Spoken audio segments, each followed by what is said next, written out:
May ginawa tayo rito about sa fishing reel, max drag, line, at estimated catch. Meron tayo rito 1,000 series na may 3 kg na drag max at may line na 6 pounds at nakahuli ng 3 kilograms. Ito ay good fight. At meron tayo ritong 3,000 series na may drag capacity na 9 kilograms at ang line na nakalagay ay 6 pounds. At nakahuli siya ng 5 kilograms.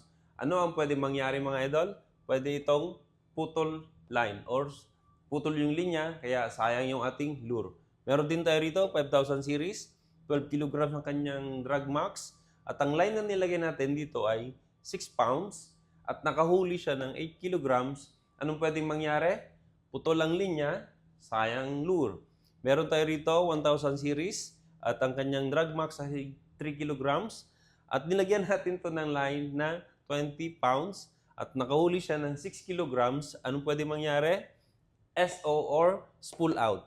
Meron naman tayo rito, 5,000 series, at ang kanyang drag max ay 12 kilograms. Nilagyan natin to ng 40 pounds na line, at nakahuli ng 10 kilograms, anong pwede mangyari? Landed.